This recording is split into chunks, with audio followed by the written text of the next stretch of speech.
so we never really had to run. Coming through, it's time to put it on ya. Protest here, riot going on ya. Put the check for the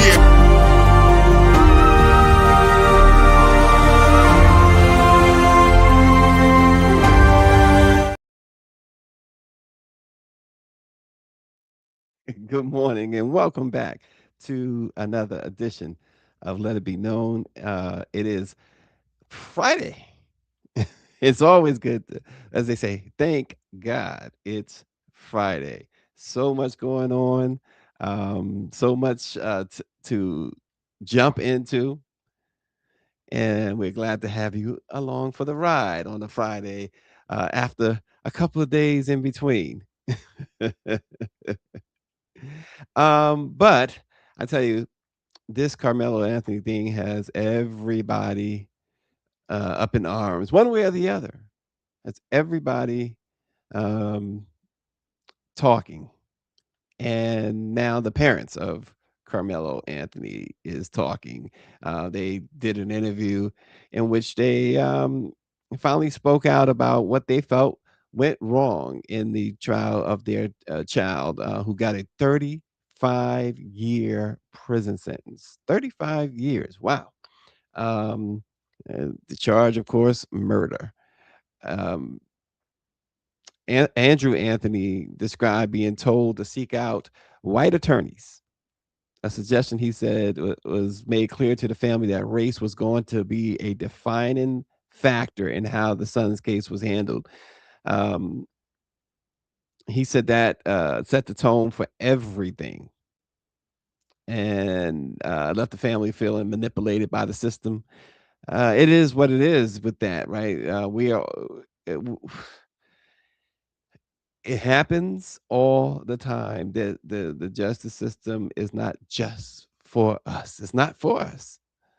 And unfortunately, that's what they're experiencing. I, I I'm not taking a position here because this is one case that I don't understand. I don't understand all of the details, the facts, but I do know that race is always going to be a problem, especially when it comes to courts in this country and the climate of this country. So I can see why they felt compelled to go with a white attorney. Then they had to deal with an all white jury. They said never gave him a chance, and that's the other thing, the jury nullification. People say, well, black people don't uh, normally sign up for jury duty. The system keeps black people, for the most part, away from jury duty. It's not by choice per se. I've heard that too many times. Oh, black people need to do jury duty. Black people are consistently uh, nullified in a lot of ways, including when they do respond to their jury summons. And that's a fact. It is a fact. You forget of all the systemic problems, the systemic racism that many working class black people who receive these summonses essentially a can't really afford to miss work for a long trial because the system has manipulated it that way. And B, when they do get selected or summoned, you will have whether it be a prosecution team or a defense team, will they don't want a black juror. They will find in any reason not to have a black juror. And I've witnessed that in many trials, and most recently the Bill Cosby trial, the first trial in Pittsburgh, where they picked the jury in Pittsburgh. The prosecutor went out of their way to make sure that no black jurors served. There's one example, a law enforcement officer from Allegheny County. The Cosby team said, "Okay, we don't have a problem with her, even though she's law enforcement, but she was black." And the prosecutor No, no, no, we don't want her. And then they dug up something on her. Oh, she was terminated for falsifying time cards. Allegedly punched another colleague in, punched the time card of the colleague. Then it turned out, and they knew this, that the allegations of her punching the time card of another employee was proven to be totally false. She actually sued because it was so egregious. She won the lawsuit, was reinstated as a law enforcement officer, had a pristine record. But then the judge, who that's another problem we have. The judge was like, no, no, she, we're going to go with the prosecution on this anyway because she was black. It's as simple as that. So you have that problem. And so the family of Carmelo Anthony says that the all white jury, they felt they didn't have a chance. They was concerned about the reliability of witnesses and their testimonies that was presented during the trial. They say that many statements that were made on the witness stand were riddled with inconsistencies. Um, Carmelo's mom said the environment in the courtroom was such that it was obvious that the truth was being obscured.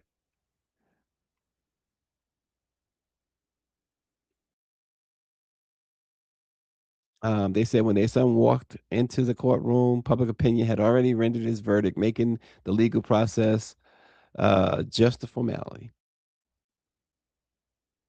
And he says that since the trial, they've received death threats.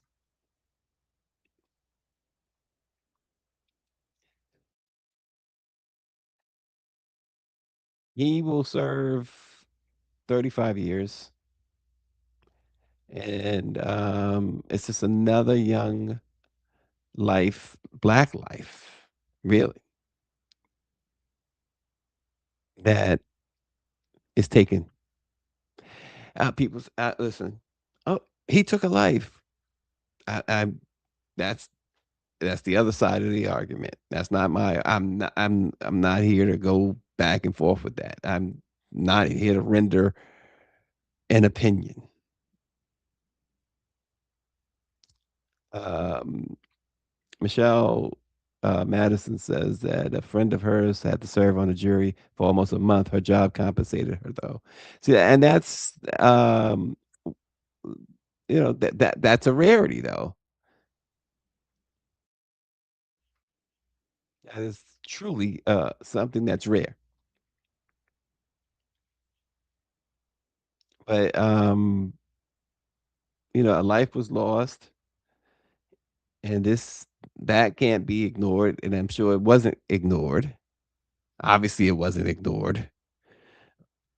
And I don't think anybody argues that. I think the problem is once again the fairness or unfairness of the whole system when it comes to Black Americans, African Americans. There's no two ways about it. You can argue with the wall on that one because that's just the way it is.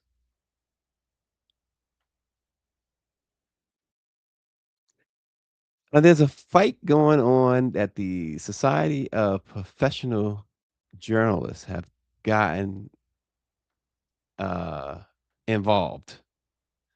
And that is this whole idea of a non-disclosure agreement that the Trump administration wants uh, folks to sign, federal workers. He wants to require federal agencies to require employees to sign NDAs, warning the SBJ, I should say, warns that this could discourage whistleblowers, limit access to information about the workings of the government.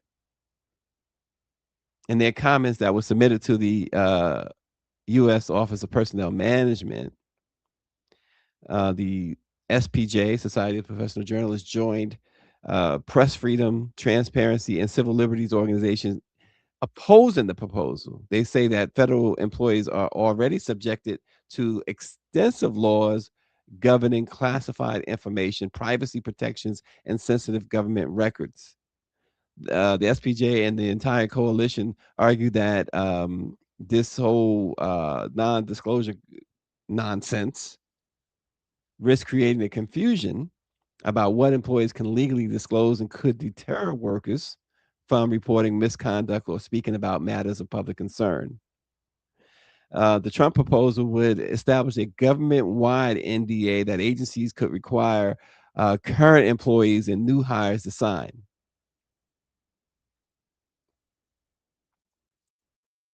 Um, we know that this administration has been uh, pushing anti-media narratives from the jump. We know that.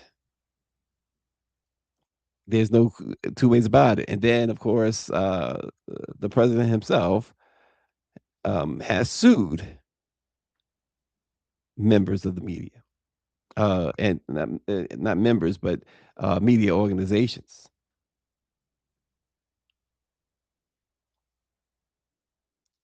And listen, he has his fingerprints or thumbnail or however you want to put it on several major media outlets, including CBS.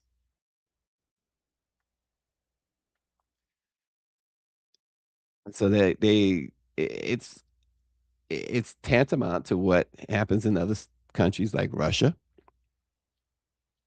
where they want everything media wise. They want it to be state run media, really.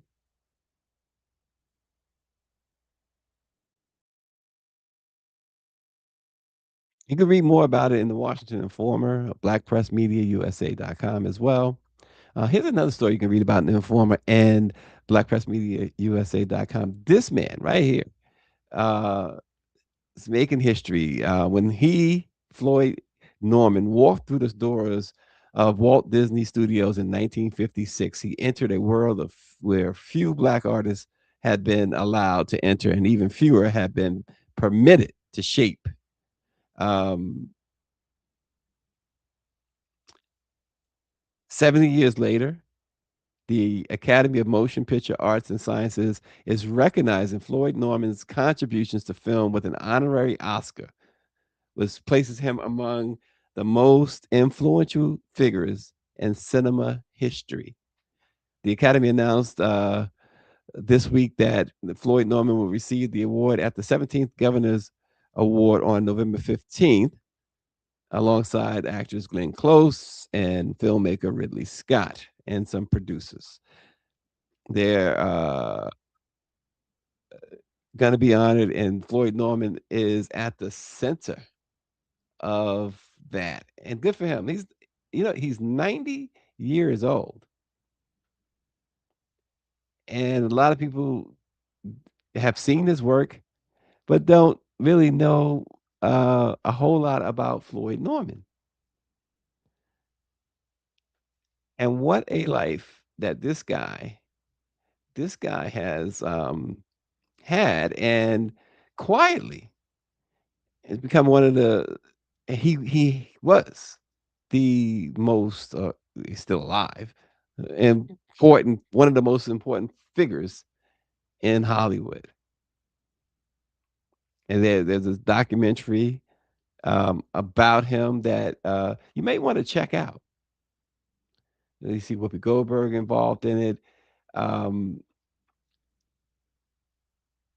it's a big deal that they are honoring this talented and great man, 90 years old now.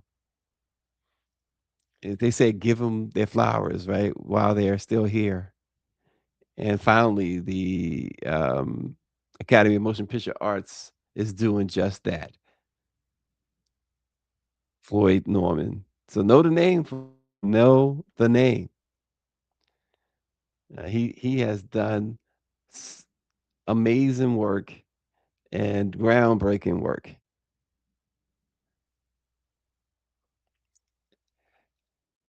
So, this is speaking of jail, we're gonna maybe lighten it up a little bit here. But Sheila King has a great story about this woman with all these mugshots. Let's check it out. I saw this thing here. It's about 16, 17 mug shots. This man has been consistently. First of all, if you haven't noticed, this is the same person. This is the same person. This ain't no crew of people. This is the same exact person.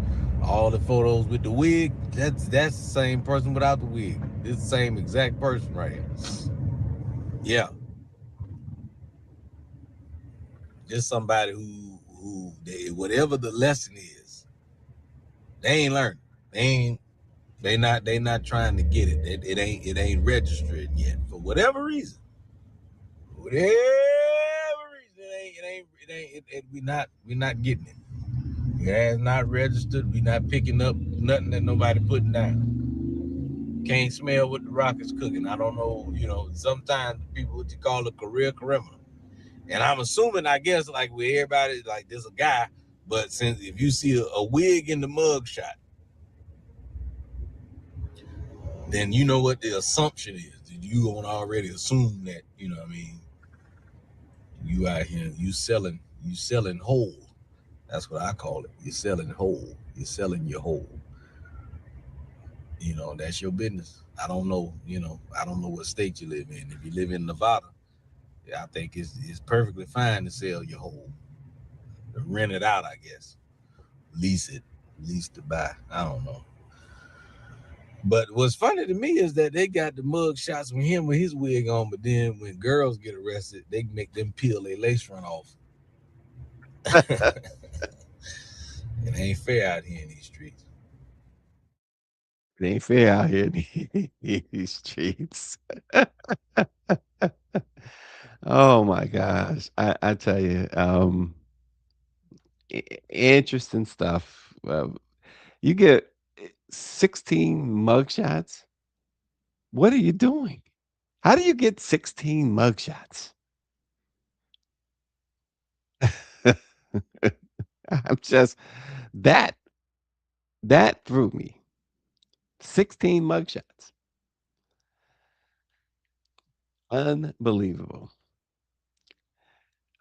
Folks, for you sports fans and non-sports fans alike, but particularly Knicks and Spurs fans, you had to understand what the New York Knicks were up against. The biggest comeback in NBA finals history, and perhaps the most unlikely comeback. The deficit, of course, 29 points in the second half. 20. How do you come back from 29 points down? I mean, when they say that no lead is safe, when they say that, they're talking about, oh, they're up 10, they're up 15, and it's early. They were down 29 and it was late. In fact, in the fourth quarter, at one point, I believe they were down 22 again, like they were against the Cavs when it was only 7 minutes to go. And this play right here was interesting. A lot of people not talking about it. Those two gentlemen down there where Carl Anthony Towns was guarding the inbound. Carl Anthony Towns actually asked them to move over toward the player who was inbounding the ball. He told them they had a right to be right next to him. Because what he wanted was that player to be boxed in. And the NBA rules, believe it or not, the NBA rules um, allow for that. Courtside fans, mostly millionaires and celebrities. Courtside fans can stand there, and they were standing on the broadcast at the time. Uh, I believe it's on the radio broadcast. The fan they're allowed to stand there, and which I find preposterous. It's like putting somebody in the bat next to the batter's box in baseball or on the goal line in football. But they allowed to stand there, and so he played within the rules, unlike Victor Wembanyama. But he played within the rules. Told them, scoot over, right there, and it paid off big time because had they not done that, perhaps perhaps they could have got a cleaner inbound pass, and perhaps a cleaner inbound pass. Multiple replays show that uh, Spurs would have had an easy layup to win the game.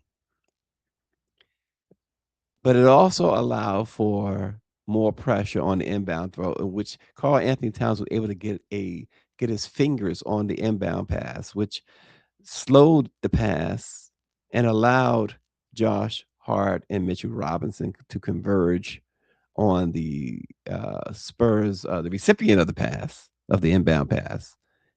And he was never able to get off the shot, and the Knicks preserved that 29-point comeback. But the comeback from 29 means that you were good. You hit your shots finally. You played defense, but it also means that the other team simply choked too. And I'm glad to say that the Spurs choked. And there was no better sight than to see Victor Wembanyama go down in flames, miss those two free throws. The arrogance of this kid and the dirty plays is, I didn't know until these finals that this guy was a dirty player. Didn't know. And how dirty. I thought, like, man, Draymond Green is dirty. Look at that. And no call. No call there. But this, folks, this next one, I think, is a major, major problem. Um, this one right here is a major problem because he goes for right there Ananobi's uh, ACL. If he successfully stomps on the back of his ankles, he probably not only injures the man, OG Ananobi,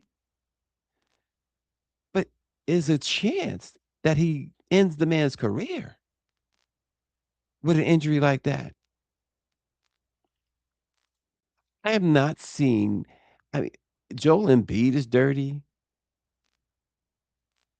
and Joel Embiid is egregiously dirty.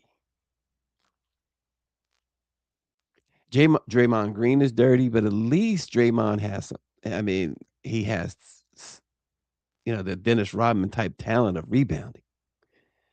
But he's not I'm gonna end your career type dirty.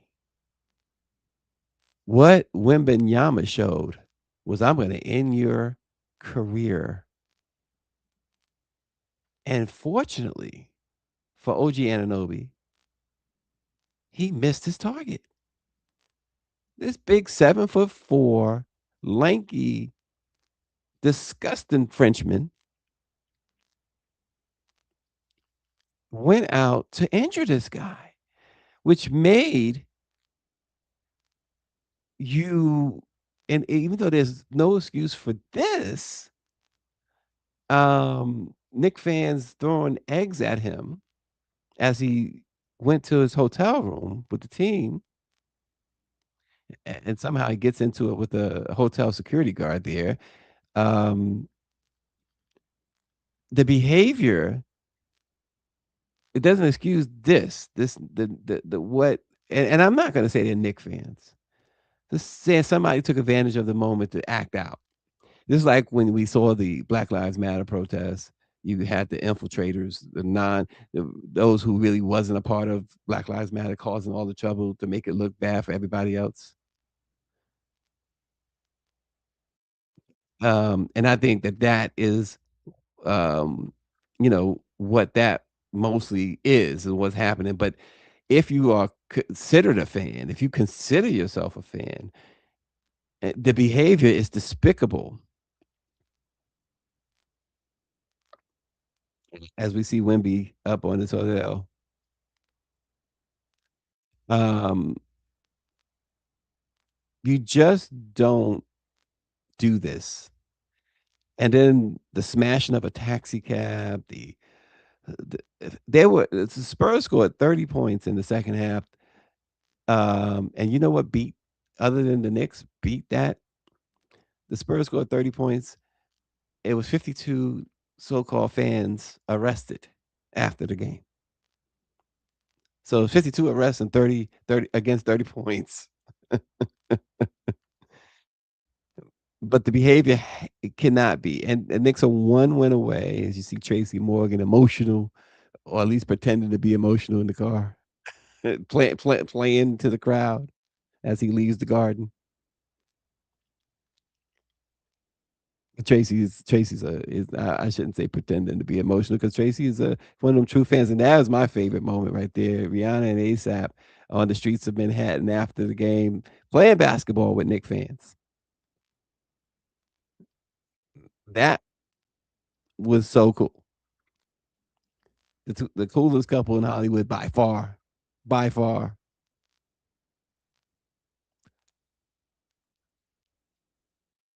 But the fans or the people who are causing these disturbances got to stop. As the Knicks made, they are one win away from an NBA championship, and you've been behaving like this during the uh, finals. Imagine when they do get that one win, because they're going to get it. I would be shocked at this point, even though they have to go against the NBA refs as well as the Spurs, the commissioner Adam Silver, who's behind all of this nonsense with Wembenyama. They have that's what also made that 29-point comeback so um amazing, so unlikely. Was they're going against the officials. It's 5 against 8 on the floor. It's been very clear that the NBA, Adam Silver, and the officials to have their thumb on the scale of this, and the Knicks have just so upset the apple cart. They have risen somehow, risen above it all. And I think we saw that in the restraint. It's a twofold thing, really, the restraint that Jalen Brunson showed when Wembanyama attacked him, when he threw him to the floor, elbowed him.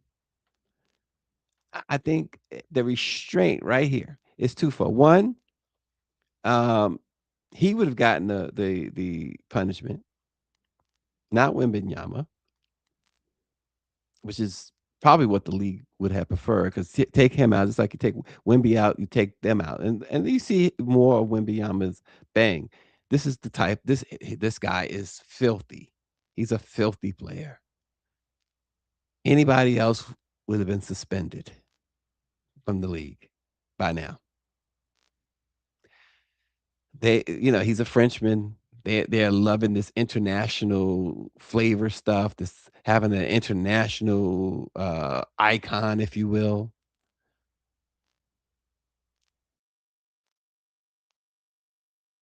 But But the second thing that the Brunson thing did was say, okay, you heard Jose Alvarado say, yeah, yeah, it's not gonna happen again. And it's interesting that um, the big shot OG made, of course, the biggest in franchise history, the tip in.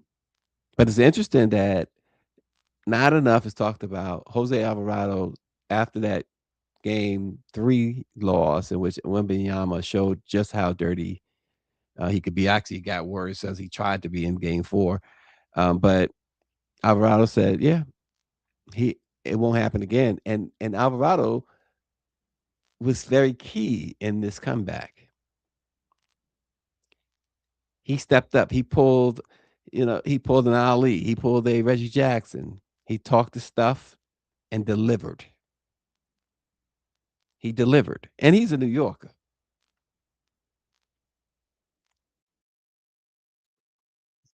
The Knicks knew what they were doing. The front office knew what they were doing, building this team, building a team of high character guys, building a team of professionals, a team that has each other's back.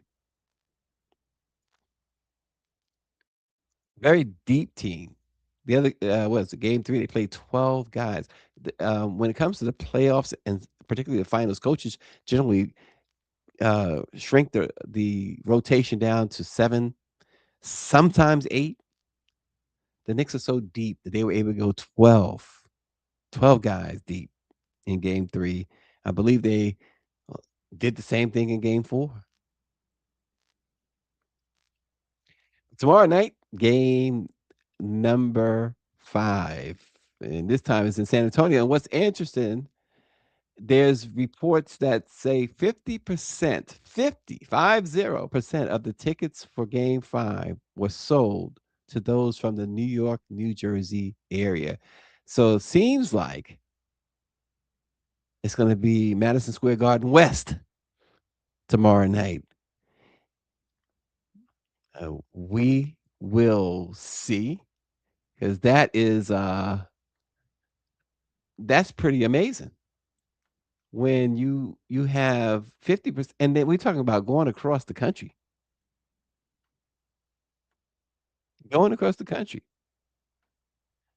They took over Atlanta when the Knicks played Atlanta in the first round. The Knicks fans, they traveled.